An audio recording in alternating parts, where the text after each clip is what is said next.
maray na uto sa Indoga po si Papa AJ. Yaon ako niya sa Naga City People's Mall. Hindi po yan sa inaako dating market. Taog ako nabaritaan na haluyan ng kinalasan na nagpuon ka itong 1940s. So ngunya pigbisita ko, gusto kong maaraman ang lasa asin kung paano dapigigibon sa indang kinalas. Nabarita ko pa, si mismo may sadiri kay ni sinda pa ang nagigibo kang pansit kang kinalasinda. So kung gusto nyo maaraman nun nila, ang new bitang snack in na makukuha ito sa Naga City People's Mall. Alright?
Alright, maray na po diyaray sa ito si Papa AJ.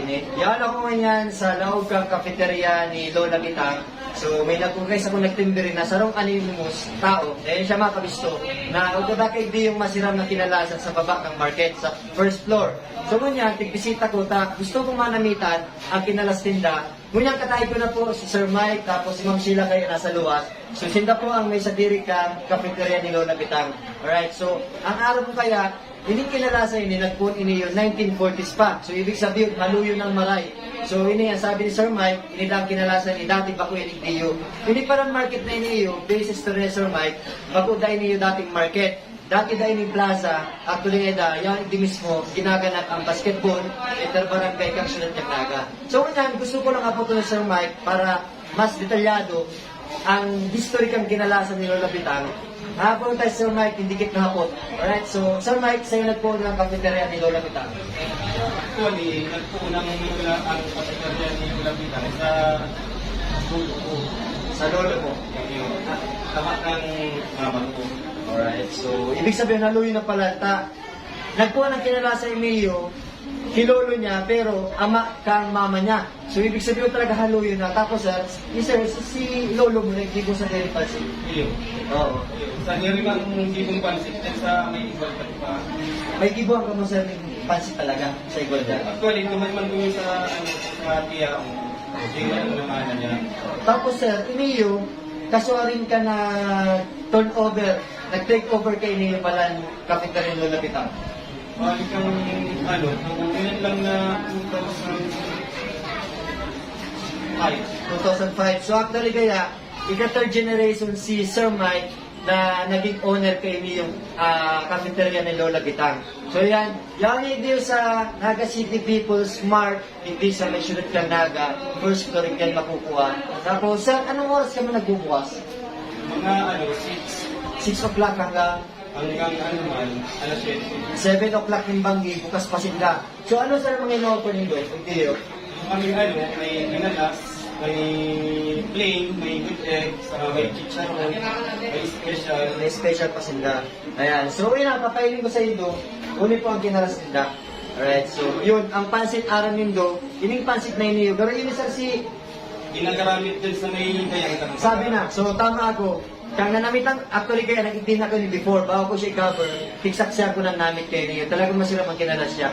So, dahil ko nagkasala, init ko lang pansit na kinakakanong ko niyan, iyo pa niyo si binabakal dyan sa igualdad. So, halos kabus na kinalasan dyan sa dayangdang, sa diversion.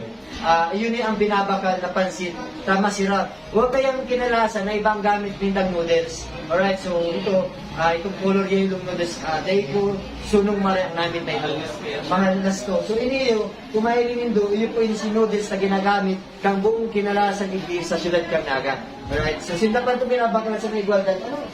Kasi sir, nagbubukas natin, minsan nasarado ko.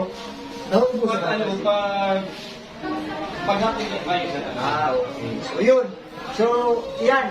Ining kinalasan ni Kapitariano ng Nagintans, bukas din po na alas 6 hanggang alas 7 ng bangki. So, minsan, nagbabantay ko si mga aking manason. Yan, si mga aking niya. Tanabutan ko, bantay na hindi ako si mga aking niya bantay. Ngunit ang gawin sir, hindi ka lang kasi araw mo igabay ko sa tag. Yung iman, talagang nag-iisip talaga kung sa oras. Alright. Yan, yan. So, whole day kami di sir nakapambay. Dahil, ano na, naulit man ako na may mga aso na sila. Okay. So, RK ni sir, tatawag ka kang chance na i-promote ang Kapitarian ng Lulubitang, sinikinalasan ni Gio. Pwede mo siya i-promote yan. Sa Indo Gabos, kung gusto ninyo pong makabisita rin sa Muya, naulan po kami sa ground floor ng CPM na kasi People's Mall.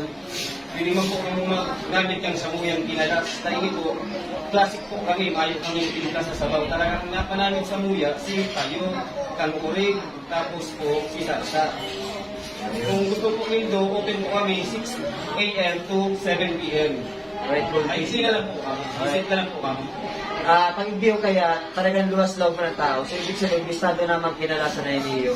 Ayan, dahil paglingawan, Kapitarian ng Lulubitang, ayan, ikinalasan sa may ground floor, kang Naga People Smart. Kung kamo may hangover, gusto nyo magigip ng sabaw, o kamo may kalintura, legit kung masarap ang pansit, kasi mainitong pa ang sabaw pag sa indang chinerve. Ayan, so dahil rin naman, Sir Mike, si Ma'am Sheila, yaw kay sa luwas, iyo po iniyo ang Kapitarian na Lola Bitang na may masiram na kinalas, as in legit na noodles na sa indang nagigibo. Alright, so maray na hapon sa Indogabos and peace out.